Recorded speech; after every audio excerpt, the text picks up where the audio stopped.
O Capital, livro 1, Karl Marx, editora Boitempo, edição 2013. Quinta seção. A produção do mais-valor absoluto e relativo.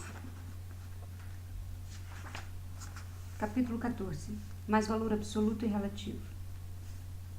Páginas 577 a 586.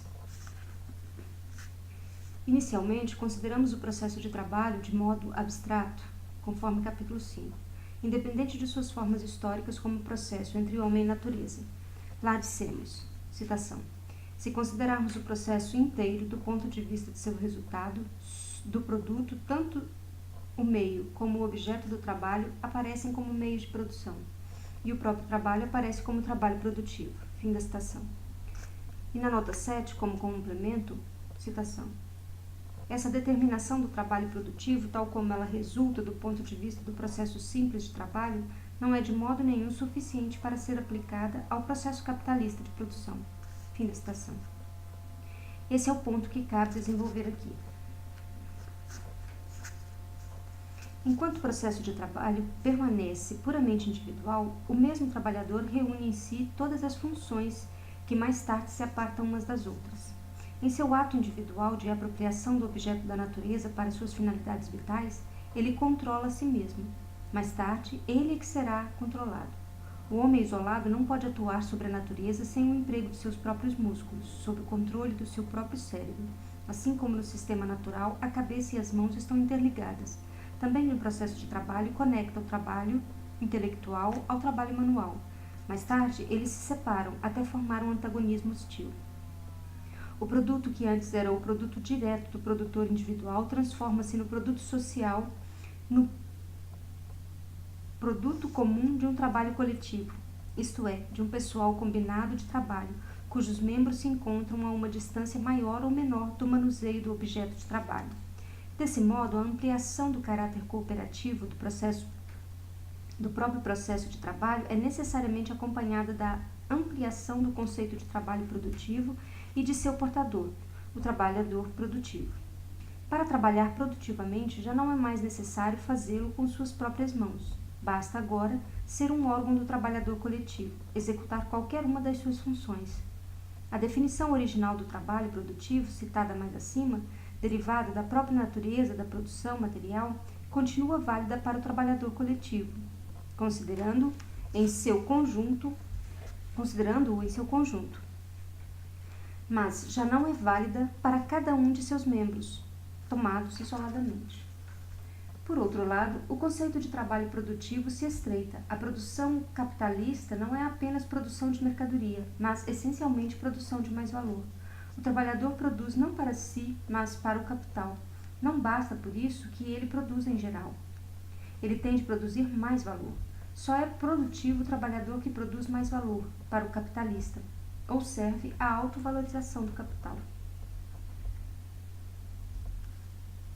Se nos for permitido escolher um exemplo fora da esfera da produção material, diremos que um mestre-escola é um trabalhador produtivo se não se limita a trabalhar a cabeça das crianças, mas exige trabalho de si mesmo até o esgotamento, o fim de enriquecer o patrão.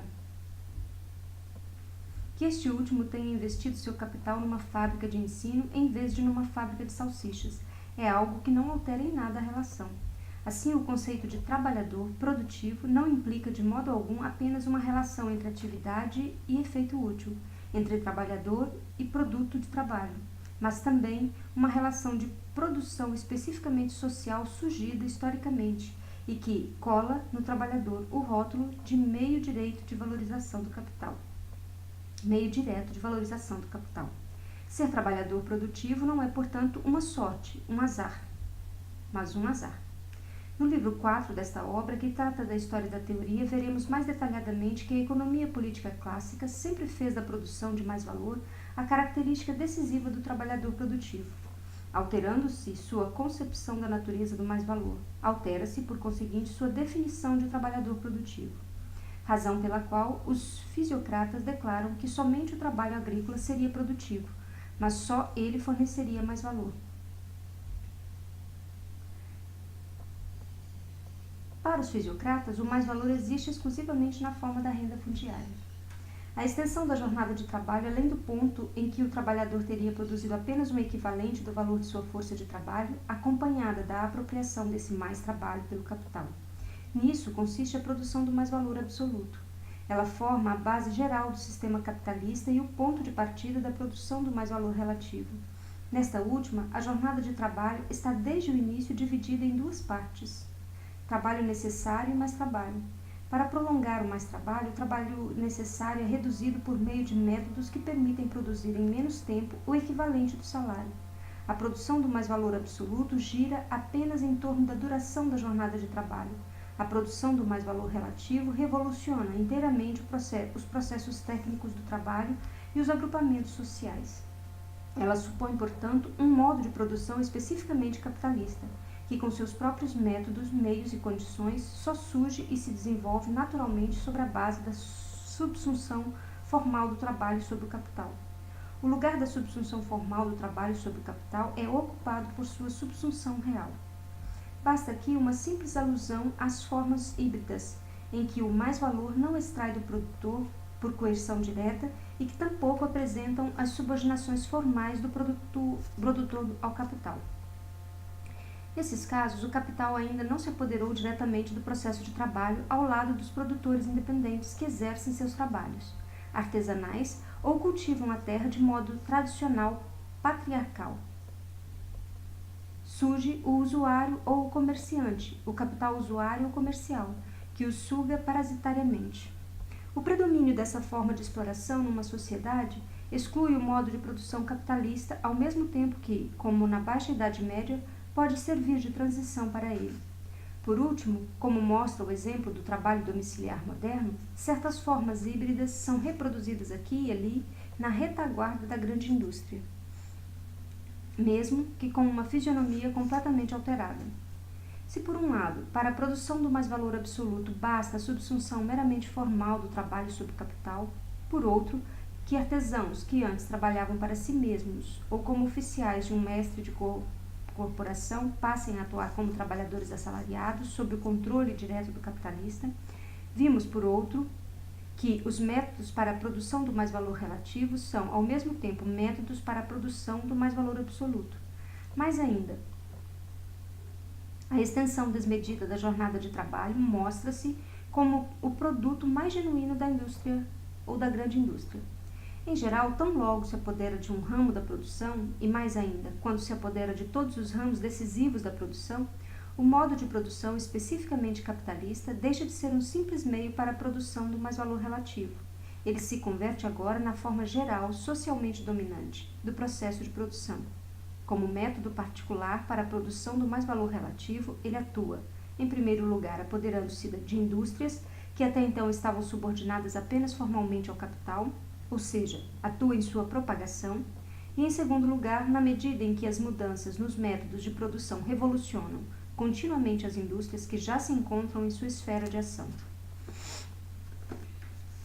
Visto sob certo ângulo, toda a diferença entre mais-valor absoluto e mais-valor relativo parece ilusória. O mais-valor relativo é absoluto, pois condiciona uma extensão absoluta da jornada de trabalho, além do tempo de trabalho necessário à existência do próprio trabalhador. O mais-valor absoluto é relativo, pois condiciona um desenvolvimento da produtividade do trabalho que possibilita limitar o tempo de trabalho necessário a uma parte da jornada de trabalho. Mas, quando observamos o movimento do mais-valor, desfaz-se essa aparência de identidade. Tão logo o modo de produção capitalista esteja constituído e se tenha tornado um modo geral de produção, a diferença entre mais-valor absoluto e relativo torna-se perceptível. Assim que se trata de aumentar a taxa de mais-valor em geral. Pressupondo-se que a força de trabalho seja remunerada por seu valor, vemo-nos então diante da seguinte alternativa.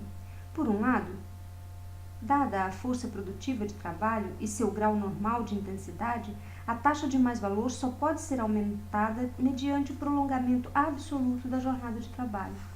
Por outro lado, como uma dada limitação da jornada de trabalho, a taxa de mais-valor só pode ser aumentada por meio de uma mudança relativa da grandeza de suas partes constitutivas, do trabalho necessário e do mais trabalho, o que, por sua vez, pressupõe, para que o salário não caia abaixo do valor da força de trabalho, uma mudança na produtividade ou intensidade do trabalho.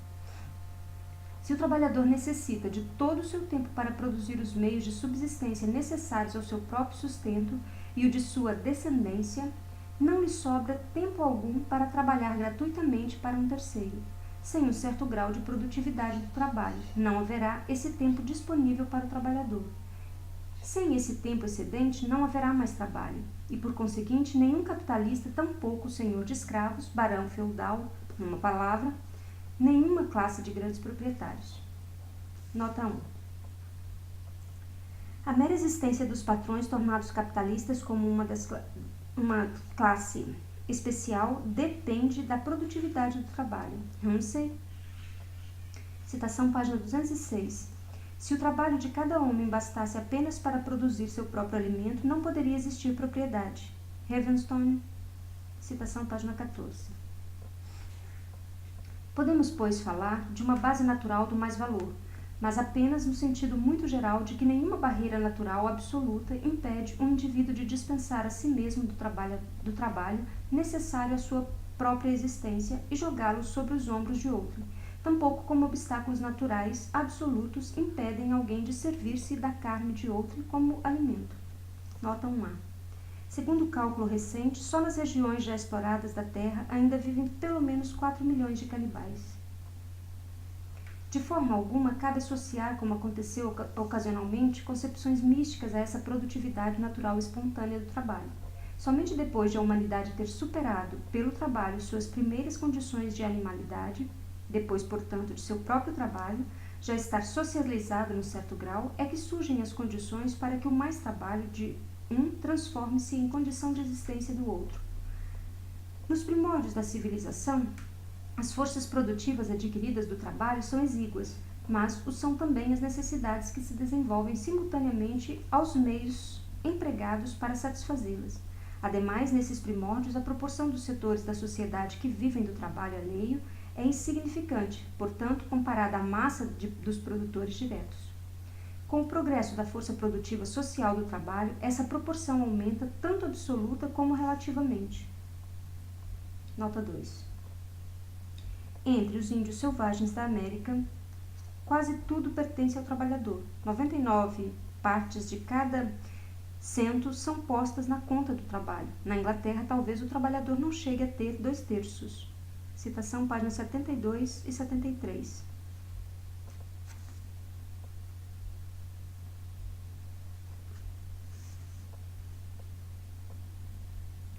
A relação capitalista, de resto, nasce num terreno econômico que é o produto de um longo processo de desenvolvimento.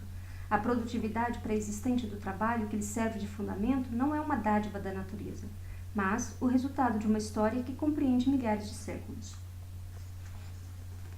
Independentemente da forma mais ou menos desenvolvida da produção social, a produtividade do trabalho permanece vinculada a condições naturais.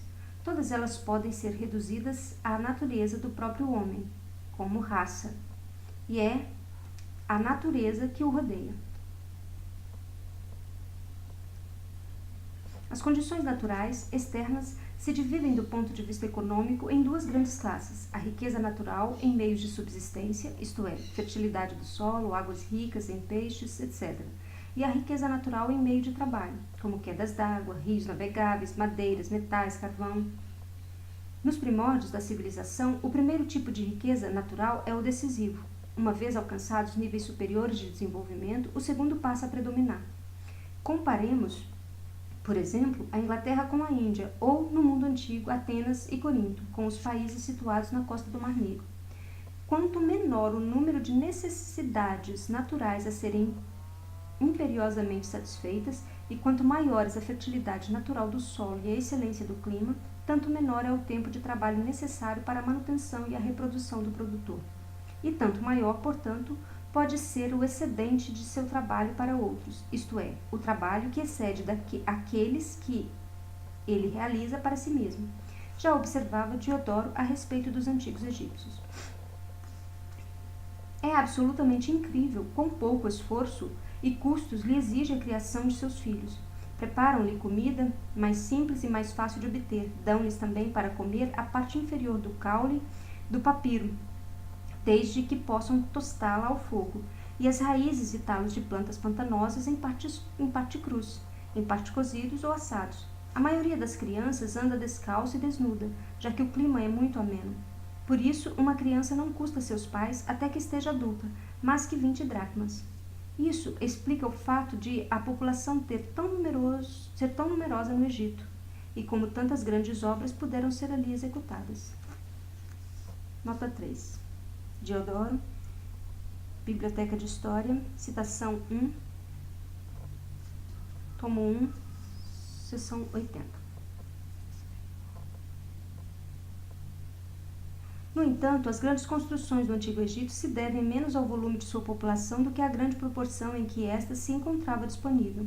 Assim como o trabalhador individual pode fornecer uma quantidade tanto maior de trabalho ou de mais trabalho, quanto menor seja seu tempo de trabalho necessário. Assim, também, quanto menor for a parte da população trabalhadora exigida para a produção dos meios de subsistência necessários, tanto maior será a parte dela disponível para outras obras. Uma vez pressuposta a produção capitalista e uma dada duração da jornada de trabalho, a grandeza do mais trabalho variará, mantendo-se inalteradas. As demais circunstâncias, de acordo com as condições naturais do trabalho, sobretudo com a fertilidade do solo. Mas, disso não se segue de modo nenhum, inversamente, que o solo mais fértil seja o mais adequado ao crescimento do modo de produção capitalista. Este pressupõe o domínio do homem sobre a natureza. Uma natureza demasiado pródiga conduz o homem com as mãos como uma criança com andadeiras. Nota do tradutor. Citação modificada do poema Canção Popular En die Natur, de Frédéric Léopold, Conde de Stolberg. Nota do tradutor. Ela não faz do desenvolvimento do próprio homem uma necessidade natural. Nota 4. Como a primeira, a riqueza natural é muito nobre e vantajosa, torna o povo negligente, orgulhoso e dado a todos os excessos, ao passo que a segunda, ao contrário, impõe diligência, a cultura, a virtuosidade na arte e na sabedoria política. Londres, 1669, páginas 181 e 182. Também não posso conceber maldição pior contra o conjunto de um povo do que o de ser posto num lugar em que a produção dos meios de subsistência e alimentos seja em grande parte espontânea, e o clima exija ou admita poucos cuidados com a vestimenta e a habitação. Pode ocorrer certamente o extremo contrário. Um solo que, apesar do trabalho nele realizado, não dê nenhum fruto, é tão ruim como um outro que produz em abundância sem trabalho algum. Foster, Londres, 1767, página 10. A pátria do capital não é o clima tropical com sua vegetação exuberante, mas a zona temperada. Não a fertilidade absoluta do solo, mas sua diferenciação. A diversidade de seus produtos naturais é que constitui o fundamento natural da divisão social do trabalho e incita o homem, pela variação das condições naturais em que ele vive, à diversificação de suas próprias necessidades, capacidades, meios de trabalho e modos de trabalhar. É a necessidade de controlar socialmente uma força natural, de poupá-la, de apropriá-la, ou de apropriar-se dela, ou dominá-la, em grande escala, mediante obras feitas pela mão do homem, o que desempenha o papel mais decisivo na história da indústria. Assim foi, por exemplo, com a regulação das águas no Egito, na Lombardia, Holanda e etc. Nota 5. A necessidade de calcular os movimentos periódicos do Nilo criou a astronomia egípcia e com ela o domínio da casta sacerdotal como dirigente da agricultura. O solstício é o momento do ano em que começa a elevação do Nilo, aquilo que os egípcios tinham de observar com a máxima atenção. Era esse ano trópico que lhe importava fixar para se orientarem em suas operações agrícolas. Eles tinham então de procurar no céu um sinal aparente de seu retorno. Cuvier, Paris, 1863, página 141. Ou na Índia, Pérsia, entre outras, onde a irrigação, mediante canais artificiais, não só leva ao solo a água indispensável, mas também com a lama arrasta por ela o adubo mineral das montanhas. A canalização foi o segredo do florescimento industrial da Espanha e da Sicília sob o domínio árabe. Nota 6. Uma das bases materiais do poder que o Estado exercita sobre os pequenos e desconexos organismos de produção da Índia era a regulação do abastecimento de água. Os dominadores maometanos da Índia compreendiam isso melhor que seus sucessores ingleses. Recordemos apenas a fome de 1866, que custou a vida de mais de 1 milhão de hindus no distrito de Orissa, presidência de Bengala. A excelência das condições naturais limita-se a fornecer a possibilidade, jamais a realidade do mais trabalho, portanto, do mais valor ou do mais produto. A diversidade das condições naturais do trabalho faz com que, em países diferentes, a mesma quantidade de trabalho satisfaça a diferentes massas de necessidades. Nota 7. Não há 2 países que forneçam igual número de meios de subsistência necessários com a mesma abundância e com o mesmo dispêndio de trabalho. A necessidade do homem aumenta ou diminui de acordo com o rigor ou a suavidade do clima em que vive. Consequentemente, a proporção da atividade produtiva que os habitantes dos diferentes países tenham necessariamente de exercer não pode ser a mesma. Tampouco se pode determinar o grau de variação, a não ser pelos graus de calor e frio. Disso se pode concluir, de modo geral, que a quantidade de trabalho exigido para o sustento de certo número de pessoas é maior nos climas frios e menor nos quentes. Uma vez que, nos primeiros, não só os homens precisam de mais vestimenta, mas também o solo precisa ser mais bem cultivado do que nos últimos. Londres, 1750, página 59.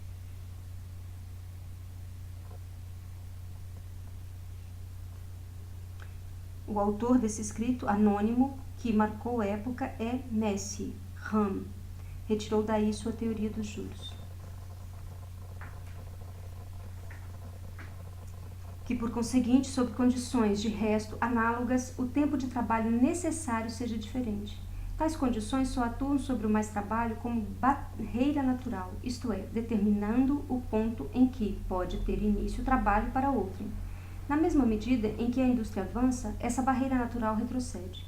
Em plena sociedade europeia ocidental, na qual o trabalhador só adquire a permissão para trabalhar para sua própria subsistência quando oferece em troca o mais trabalho, é fácil imaginar que o fornecimento de um produto excedente seja uma qualidade inata do trabalho humano. Nota 8. Todo trabalho deve, isso também parece fazer parte dos direitos e deveres do cidadão, deixar um excedente. Proudhon, Paris, 1846, volume 1, página 73. Mas consideremos, por exemplo, os habitantes das ilhas orientais do arquipélago asiático, onde sagu cresce espontaneamente nas matas. Citação. Quando os habitantes, depois de abrir um buraco na árvore, se convencem de que a medula está madura, derrubam o tronco e cortam-no em vários pedaços. Raspam a medula, misturam-na com água e a filtram. Desse modo obtém farinha de sagu, pronta para o uso. Uma árvore rende geralmente 300 libras, e às vezes de 500 a 600 libras. Assim eles vão à floresta e cortam seu pão do mesmo modo que vamos ao bosque cortar nossa lenha. Nota 9. Skoll, segunda edição, Leipzig, 1854, página 148. Suponha que um desses cortadores asiáticos de pão necessite de 12 horas de trabalho por semana para a satisfação de todas as suas necessidades. O que o favor da natureza lhe dá diretamente é muito tempo de ócio, para que ele possa utilizar esse tempo de forma produtiva em benefício próprio, que ele possa utilizar esse tempo para o que é requerido, O que o favor da natureza lhe dá diretamente é muito tempo de ócio. Para que ele possa utilizar esse tempo de forma produtiva em benefício próprio, é requerida toda uma série de circunstâncias históricas. Para que o gaste em mais trabalho para estranhos, é necessária a coação externa. Se a produção capitalista fosse introduzida, nosso bravo homem talvez tivesse de trabalhar 6 dias por semana para se apropriar do produto de uma jornada de trabalho. O favor da natureza não explica por que ele agora trabalha 6 dias por semana, ou porque ele fornece 5 dias de mais trabalho. Ele explica apenas porque seu tempo de trabalho necessário é restrito a 1 dia por semana. Mas em nenhum caso, seu mais produto tem origem numa qualidade oculta, inata ao trabalho humano. Tanto as forças produtivas historicamente desenvolvidas, sociais, quanto as forças produtivas do trabalho condicionadas pela natureza, parecem como forças produtivas do capital, ao qual o trabalho é incorporado. Ricardo jamais se interessa pela origem do mais-valor. Ele o trata como algo inerente ao modo de produção capitalista, que é, a seus olhos, a forma natural da produção social. Quando ele fala da produtividade do trabalho, não identifica nela a causa da existência do mais-valor, mas tão somente a causa que determina a sua grandeza. Em contrapartida, sua escola proclamou bem alto que é a força produtiva do trabalho que gera o lucro. Leia-se mais valor. Em todo caso, isso é o progresso em relação aos mercantilistas, para os quais o excedente do preço dos produtos acima de seus custos de produção deriva da troca, da venda acima de seu valor. Apesar disso, também a escola de Ricardo limitou-se a contornar o problema sem solucioná-lo. Com efeito, esses economistas burgueses percebiam instintivamente e de modo correto que seria deveras perigoso investigar a função ou a fundo a questão cadente da origem do mais-valor. Mas o que dizer quando, meio século depois de Ricardo, o Sr. John Stuart Mill constata solenemente sua superioridade sobre os mercantilistas, repetindo erroneamente os débeis subterfúgios dos primeiros vulgarizadores de Ricardo? Mill diz, citação, a causa do lucro está naquilo que o trabalho produz mais do que o necessário para o seu sustento. Fim da citação. Até aqui, nada mais que a velha cantilena, mas Mill quer também acrescentar algo da própria lavra. Cito, ou, para variar a forma da sentença, a razão pela qual o capital rende um lucro é que a alimentação, as vestimentas, as matérias-primas e os meios de trabalho duram mais do que o exigido para sua produção. Fim. Mill confunde nesse trecho a duração do tempo de trabalho com a duração de seus produtos. Segundo essa opinião, um padeiro cujos produtos duram apenas um dia jamais poderia extrair de seus assalariados o mesmo lucro que um construtor de máquinas, cujo produto dura 20 anos ou mais. De fato, se os ninhos dos pássaros não durassem um tempo maior do que o necessário para sua construção, os pássaros teriam de se arranjar sem eles. Estabelecida essa verdade básica, Mill assegura sua superioridade sobre os mercantilistas. Cito, vemos assim que o lucro não provém do incidente das trocas, mas da força produtiva do trabalho. O lucro total de um país é sempre determinado pela força produtiva do trabalho, independentemente da existência ou não do intercâmbio. Sem a divisão das ocupações não haveria compra nem venda, mas continuaria a haver o lucro. Aqui, pois, o intercâmbio, a compra e a venda, condições gerais da produção capitalista, não são mais que um meio ou mero incidente, e o lucro continua a existir mesmo sem a compra ou a venda da força de trabalho. Adiante, cito, se a totalidade dos trabalhadores de um país produz 20% a mais do que a soma de seus salários, os lucros serão de 20%, seja qual for o preço das mercadorias. Fim da citação. Isso é, por um lado, uma tautologia das mais bem-sucedidas, pois se os trabalhadores produzem um mais-valor de 20% para seus capitalistas, é evidente que os lucros estarão para o salário total dos trabalhadores numa razão de 20 para 100. Por outro lado, é absolutamente falso que os lucros serão de 20%. Eles têm de ser sempre menores, pois são calculados sobre a soma total do capital adiantado. Digamos, por exemplo, que o capitalista tenha adiantado 500 libras, dos quais 400 em meio de produção e 100 em salários. Se a taxa de mais-valor for como suposto anteriormente de 20%, então a taxa de lucro será de 20 para 500, isto é, de 4% e não de 20%. Segue uma prova reluzente de como Mill trata as diferentes formas históricas da produção social. Pressupõe, por outra parte, ou por toda parte, o estado atual das coisas que, com poucas exceções, predomina por toda parte, isto é, o fato de que o capitalista faz todos os adiantamentos, inclusive o pagamento do trabalhador. Que estranha ilusão óptica há de ver por toda parte um estado de coisas que até agora só predomina na Terra como exceção. Mas sigamos em frente. Mill é bom o suficiente para admitir que, cito, não é uma necessidade absoluta que assim o seja. Fim da citação. Ao contrário, nota do tradutor. Em sua carta a Danielson, de 28 de novembro de 1878, Marx propôs a seguinte redação para esse parágrafo. segue uma prova evidente de como Mill trata as diferentes formas históricas de produção social. Pressupõe, por toda parte, diz ele, o estado atual das coisas que, com poucas exceções, impera em todos os lugares onde os trabalhadores e capitalistas se contrapõem uns aos outros como classes. Isto é, o fato de que o capitalista faz todos os adiantamentos, inclusive o pagamento do trabalhador. O Sr. Mill quer muito acreditar que não é uma necessidade absoluta que assim o seja, mesmo no sistema econômico em que os trabalhadores e capitalistas se contrapõem uns aos outros como classe. Nota média. Cita: se tivesse os meios necessários para sua manutenção, o trabalhador poderia aguardar o pagamento mesmo de seu salário inteiro, até que o trabalho estivesse pronto, mas nesse caso ele seria de certo modo um capitalista que investe capital no negócio, fornecendo parte dos fundos necessários para sua continuação. Com a mesma razão, Mill poderia dizer que o trabalhador que adianta para si mesmo não só os meios de subsistência, como também os meios de trabalho, seria na realidade seu próprio assalariado, ou que o camponês americano seria seu próprio escravo, que trabalha para si próprio, em vez de para um senhor alheio.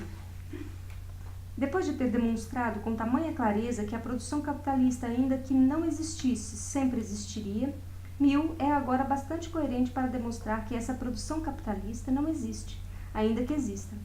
Cita: e mesmo no caso anterior, quando o capitalista adianta ao assalariado a totalidade de seus meios de subsistência, o trabalhador pode ser considerado sob o mesmo ângulo, isto é, como um capitalista, pois, ao vender seu trabalho abaixo do preço de mercado, ele pode ser considerado como se adiantasse a diferença a seu empregador, etc. Nota 9A. Stuart Mill, Princípios da Economia Política, Londres, 1868, página 252 e 253, Passan. As passagens citadas foram traduzidas da edição francesa de O Capital, Frederick Engels. Na realidade dos fatos, o trabalhador adianta gratuitamente seu trabalho ao capitalista durante uma semana, entre outras coisas, para no final da semana receber o preço de mercado desse trabalho. Isso o converte, segundo Mill, num capitalista. Na planície, até pequenos montes de terra parecem colinas, e podemos medir a banalidade de nossa burguesia atual pelo calibre de seus grandes espíritos. Uau!